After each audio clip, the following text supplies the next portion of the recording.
development, we are looking for Shatrut.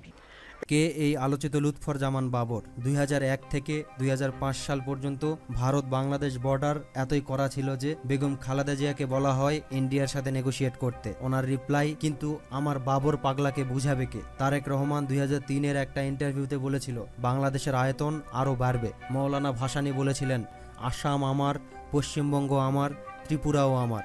এগুলো ভারতের কবল থেকে ফিরে না পাওয়া পর্যন্ত বাংলাদেশের স্বাধীনতা ও মানচিত্র পূর্ণতা পাবে না। ছবিতে যাকে দেখতে পাচ্ছেন ইনিই হলেন তৎকালীন স্বরাষ্ট্র প্রতিমন্ত্রী লুৎফর জামান বাবর। তিনি 10 ট্রাক ভর্তি অস্ত্র, গোলা বারুদ, রকেট লঞ্চার নিয়ে ভারতে পাঠাচ্ছিলেন 2004 সালে। তখন তারা নিজেদের দেশে গৃহযুদ্ধ শুরু করে। মূল ভারত থেকে আলাদা হতে চাচ্ছিল এই 7 অঙ্গরাজ্য, যেমন মিজোরাম, আসাম, মেঘালয়, সিকিম, ত্রিপুরা ও বিহার ও উড়িষ্যা।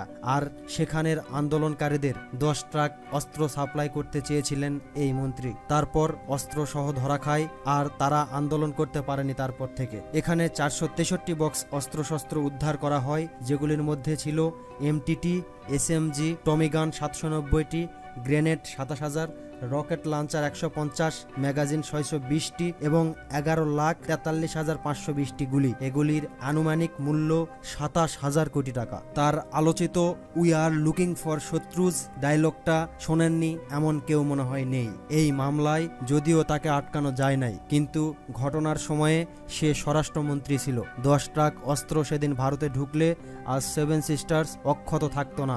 ভারত নিজেদের নিয়ে এত ব্যস্ত থাকতো যে বাংলাদেশের অভ্যন্তরীণ বিষয় নিয়ে মাথা ঘামানোর সময় পাইতো না। 15 বছরের দুঃশাসন সহ্য করতে হতো না বাংলাদেশকে। এই কারণে ভারত সবসময় চাইতো বাংলাদেশের ভিতর দিয়ে করিডোর করে যেন সরাসরি এই 7 অঙ্গরাজ্য নিয়ন্ত্রণ করতে পারে। তার জন্যই এজ রেলপথ তৈরি করেছে।